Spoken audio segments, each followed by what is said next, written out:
मैं Sajid Tarar from Washington DC. आज जिन topics पे बात करना चाहूँगा, एक तो पीडीएम का जलसा पाकिस्तान में, उसके बाद सेनेट के इलेक्शन, श्री वास्तव ग्रुप के बारे में डॉक्टर बासत साहब ने अगले दिन पाकिस्तान की फॉरेन पॉलिसी के बारे में बड़ी अच्छी बातें की मुबशर लुकमान के प्रोग्राम पे। उसके बाद मैं बात करना चाहूँगा कि पाकिस्तान की चाइना पॉलिसी, इसराइल का ट्रिप। आजकल एक और पाकिस्तानी सियासत में एक मजाक है, आजकल किसी पाकिस्तानी एडवाइज़र का इसराइल के ट्रिप के बारे में बात हो रही है, फिर अमेरिकन सियासत के बारे में। पीडीएम का जलसा पाकिस्तान में हुआ, लाहौर में। अब मैं पाकिस्तान के सियासी जलसों की थोड़ी सी अब पर्सनल एक्सपीरियंस और दूसरा जो कुछ जिस तरीके से मीडिया में चीज़ें आ रही उसका थोड़ा हाल बताने की कोशिश करूँगा। मैं जब पाकिस्तान में छोटा होता था तो उस वक़्त पाकिस्तान के एक बहुत बड़े लेजेंडरी सियासतदान जलसे करते थे, बहुत बड़े बड़े। भुट्टो साहब, जुल्फ़िकार अली भुट्टो साहब। अब वो जलसे किस तरह करते थे? पटवारियों की ड्यूटी लगाई जाती थी कि वो लोगों को इकट्ठा करके लाएं, तहसीलदारों की ड्यूटी लगाई जाती थी कि लोगों को इकट्ठा करके लाओ, स्कूल टीचर्स को कहा जाता था कि बच्चों को लेकर आए। आज जलसे हो रहे हैं पाकिस्तान में, वहां क्या हो रहा है? 500 रुपया दिया जाता है, खाना दिया जाता है, ट्रांसपोर्टेशन दी जाती है।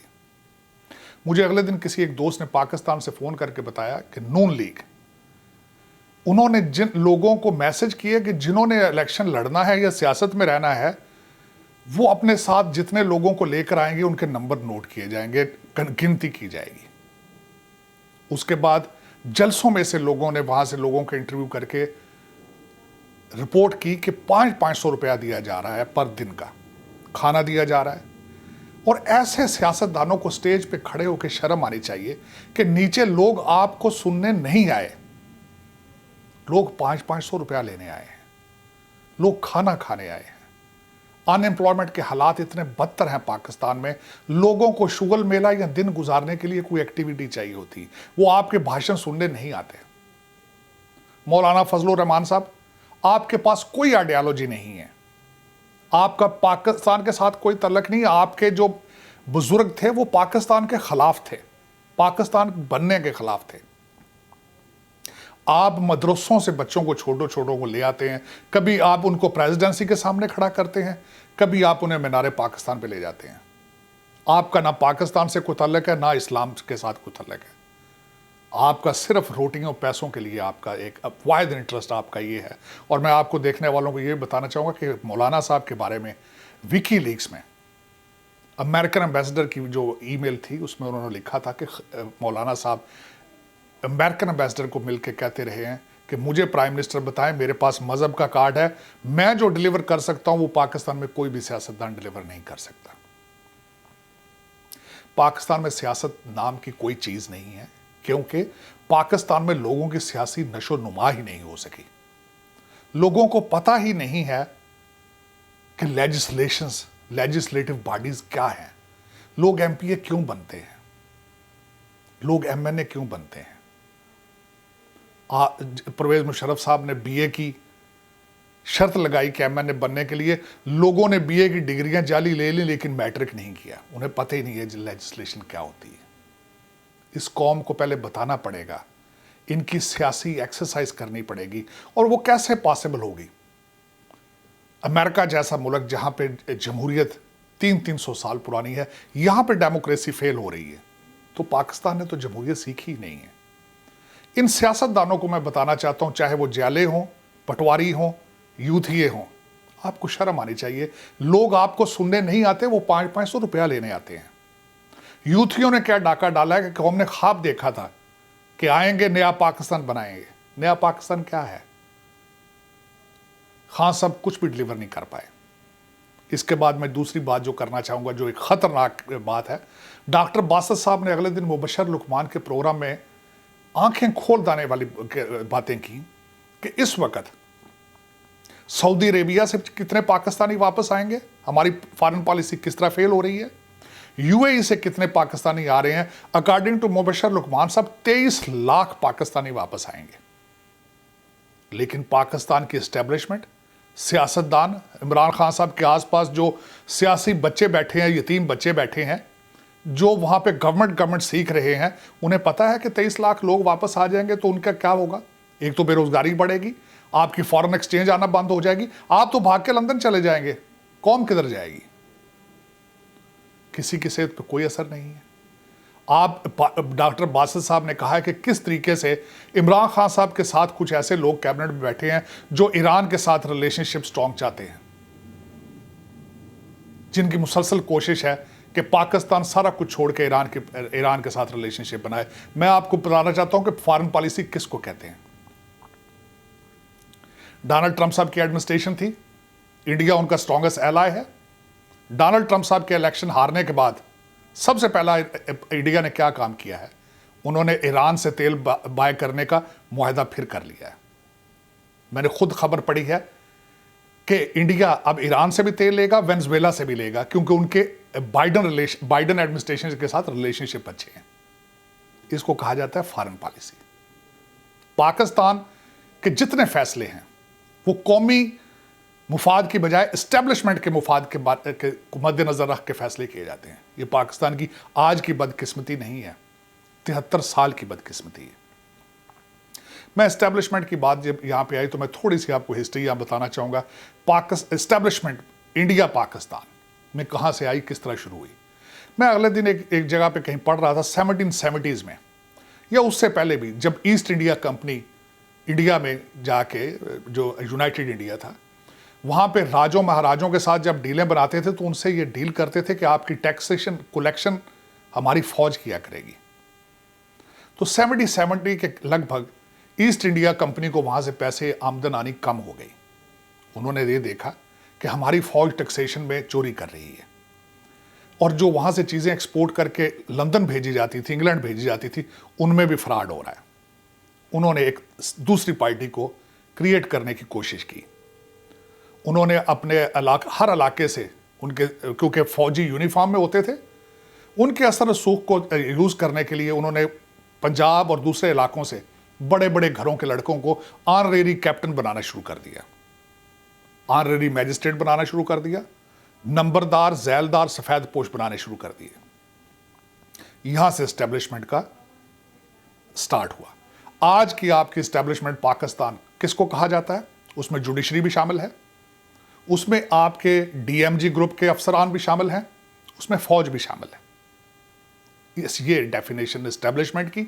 और ये तीनों जो मैंने अभी आपको बताया, जुडिशरी, आपके डीएमजी ग्रुप के लोग और फौज, सारे पाकिस्तानी हैं, फ्रेंच नहीं है, लेकिन नेशनलिज्म नहीं है इनमें। उसका सबसे बड़ा एक और मजाक मैं बताना चाहूंगा कि आपके हर चैनल पे श्रीवास्तव ग्रुप के बारे में बताया गया, जो 750 फेक वेबसाइट्स बना के पाकिस्तान के खिलाफ प्रोपेगेंडा करते थे। उनको किसने पकड़ा है? यूरोपियन ने पकड़ा है उनको। पाकिस्तानी एजेंसियां क्या कर रही थी? सोई हुई थी। वो पिछले 15 साल से वो पाकिस्तान को दुनिया में बदनाम कर रहे हैं, लेकिन अफसोस कि उनको पकड़ने वाले भी यूरोपियन। और आज सारे जर्नलिस्ट, सारे एंकर बीबीसी की खबरें पढ़ पढ़ के लोगों को बता रहे हैं। शर्म आनी चाहिए आपको कि आपका दुश्मन 15 साल से आपको बदनाम कर रहा है दुनिया में, लेकिन आपके पास कोई मॉरल करेज नहीं है। आपकी एजेंसियां सो रही हैं, सिर्फ अपने मुफाद के लिए एक दूसरे को लूट रहे हैं। इस तरह पाकिस्तान नहीं चल सकेगा। पाकिस्तानी पाकिस्तान को फेल कर रहे हैं, कोई दूसरा फेल नहीं कर रहा।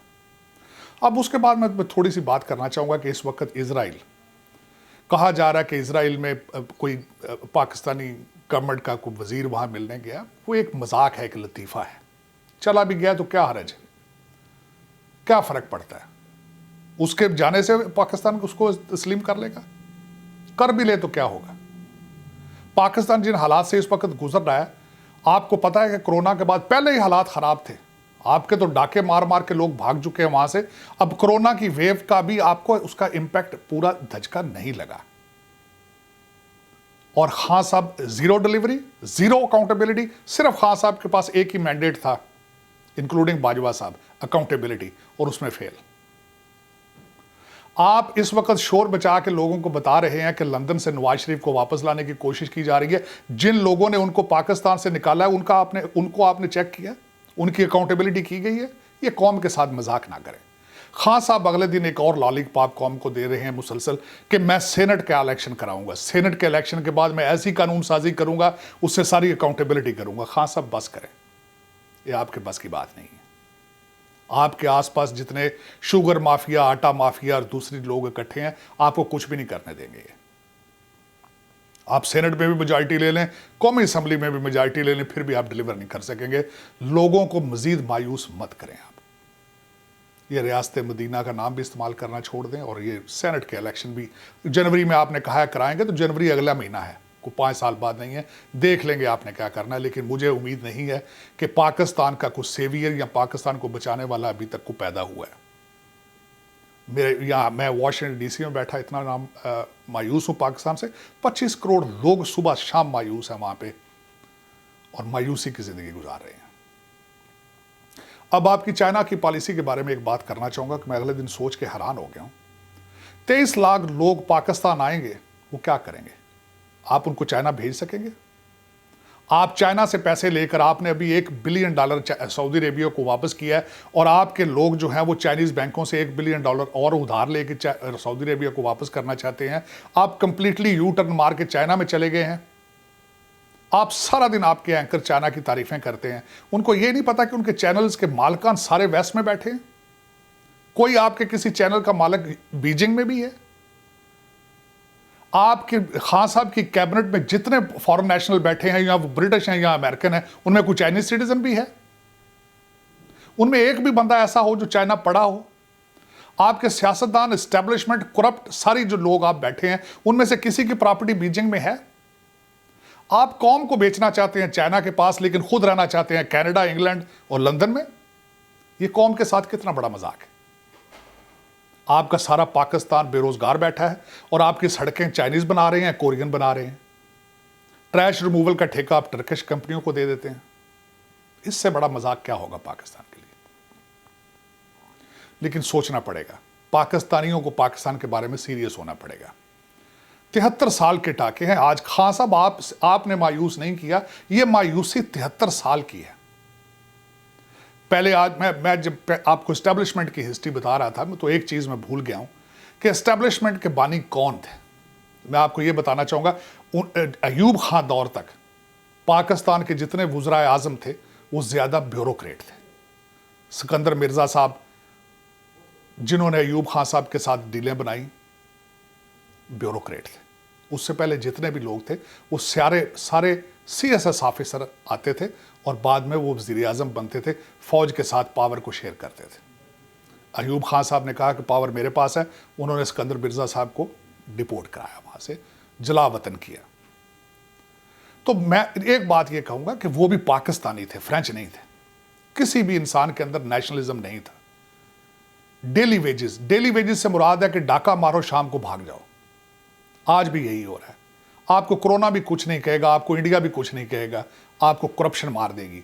आपके जितने एम्बेसडर बाहर जाते हैं, सब बाहर ही रह जाते हैं। आपके जितने एम्बेसी में मुलाजिम, सबसे पहले तो आते हैं सिफारिशी और वापस नहीं जाते। फिर मुझे यहां तक पता चला कि हमारी कई एम्बेसियों को मिलिट्री अटैची पॉलिटिकल असाइलम अप्लाई कर देते हैं। ये हालात है हमारे पाकिस्तान के गवर्नेंस के। फॉरेन पॉलिसी के हवाले से बताऊं आपको, आपकी फॉरेन पॉलिसी मौजूद ही नहीं है। आपने जिन ममालिक में जाके जो कुछ भी किया, उनकी तरक्की का बायस बने, आज वो आपके साथ खड़े नहीं हैं। इंडिया के आर्मी चीफ का सऊदी अरेबिया में जाना, UAE में जाना, और उसके बाद जयशंकर का मिडिल ईस्ट का दौरा करना बार बार, आपकी फॉरेन पॉलिसी का फ्लेवर। आप कश्मीर पे अकेले होना, आपकी फॉरेन पॉलिसी का फ्लेवर। फैटफ में आपका अफगानिस्तान का वोट भी हासिल ना करना, आपकी फॉरेन पॉलिसी का फ्लेवर। लेकिन ये कितना अर्सा आप करेंगे? मेरा ख्याल है ये कोरोना एक आखिरी चीज थी, इसके अजाब से बचना बड़ा मुश्किल हो जाएगा। आपको कोरोना नहीं मारेगा, इकानमी और करप्शन मार देगी। इसके बारे में सोचें कि हम आगे कहां जा रहे हैं। इसके बाद मैं थोड़ा सा बताना चाहूंगा कि वैक्सीनेशन के हालात अमेरिका में क्या चल रहे हैं। पाकिस्तान में तो इस पर भी करप्शन होगी, 2 नंबर वैक्सीनेशन बनाई जाएगी, या असली वैक्सीनेशन ब्लैक में बिकेगी। क्योंकि इसी तरह पहले हुआ है। आपके हॉस्पिटल्स में ऑक्सीजन भी नहीं थी, सिर्फ प्राइवेट हॉस्पिटल्स में ऑक्सीजन दी जाती थी, और वहां अवाम को लूटा जाता था। वही हालात दोबारा होंगे, क्योंकि यही हमारी रीत रवायात और हमारे DNA में शामिल है कि हम हर चीज़ को ब्लैक करते हैं। अब वैक्सीनेशन पाकिस्तान में ब्लैक होगी। अमेरिका में क्या हो रहा है वैक्सीनेशन के बारे में बताना चाहूँगा आपको। फाइजर की वैक्सीनेशन जो है वो पूरे अमेरिका में सबसे पहले हॉस्पिटल्स और जो फ्रंट रनर पुलिस और इन लोगों को लगाना शुरू कर दी गई है। इनका अपना टारगेट है कि जून तक सारे मुल्क को वैक्सीनेटेड करेंगे। आजकल नर्सेज, डॉक्टर्स और हॉस्पिटल्स में लग रही है 150 वैक्सीनेशन की पैकेजेस जो हैं वो हमारी स्टेट में यहाँ पे आए हैं। लेकिन यहाँ पे मैं आपको छोटी सी और बात बताना चाहूँगा। अगले दिन बिल गेट्स साहब ने अपनी स्पीच, किसी फंक्शन में स्पीच करते हुए बताया कि कोरोना 5 साल तक मौजूद रहेगा, हमें इसके साथ जीना सीखना होगा, कोरोना कहीं नहीं जाएगा। तो आप इसको कोरोना के बारे में, आप कोरोना के साथ इसका पाकिस्तान इसका मुतहम्मल हो सकेगा? ये क्वेश्चन है, एक क्वेश्चन मार्क। अब उसके बाद मैं छोटी सी, अब थोड़ा सा आखिरी मेरा टॉपिक होगा अमेरिकन सियासत। अमेरिका की सियासत में क्या हो रहा है? जो बाइडन साहब अगले दिन इलेक्टोरल कॉलेज जीत के 306 वोट लेकर पाकिस्तान अमेरिका के सदर इलेक्ट बन चुके हैं। लेकिन जॉर्जिया में सेनेट का इलेक्शन जो है वहाँ पे आखिरी जो अखाड़ा है, आखिरी कुश्ती डेमोक्रेट और रिपब्लिकन की हो रही है। लग रहा है कि जिस तरीके से, ये ज़्यादातर वैसे भी ऐसे ही होता है जिस तरह आपने देखा होगा, अगर कोई एमएनए जीत जाए तो एमपीए की सीट भी लाजमी वो जीत जाती है, वही पार्टी। तो यहाँ पे भी जॉर्जिया में मेरे ख्याल में इसी तरह होगा। पहले भी डेमोक्रेट जीते थे और जिस तरीके से अब रिपब्लिकन ऑन द रन है, मेरे ख्याल में ये 2 सीटें भी डेमोक्रेट जीतेंगे। और मेरा ख्याल में अच्छा होगा क्योंकि जो बाइडन एडमिनिस्ट्रेशन, कैमला हैरिस जो कि इंडियन है, इनको फ्री हैंड मिलेगा जो अपना मैंडेट डिलीवर करने के लिए। उनके पास व्हाइट हाउस भी होगा, हाउस भी होगा, सेनेट भी होगा। और जिस तरीके से इन्होंने 4 साल डोनाल्ड ट्रंप साहब के वेस्ट किए, पहले रशियन कोलिजन में, उसके बाद इम्पीचमेंट में, इनको ऐसा कोई खतरा नहीं होगा और वो जल्द अज जल्दी अपना मैंडेट डिलीवर करेंगे। अब मैंडेट क्या है उनका? बराक हुसैन ओबामा साहब गवर्नमेंट चलाएंगे, उनके सारे जितने एडवाइजर थे वो वापस आ चुके हैं। जो सेक्रेटरी ऑफ स्टेट बनाया जा रहा है बंदा, वो कौन था? वो ईरान के साथ डील का मूजद था, कॉन्ट्रैक्ट भी उसी ने साइन किया था। ईरान के साथ रिलेशनशिप नॉर्मलाइज होने जा रहे हैं। सऊदी अरेबिया से रिलेशनशिप खराब होंगे, इजराइल को भी धचका लगेगा।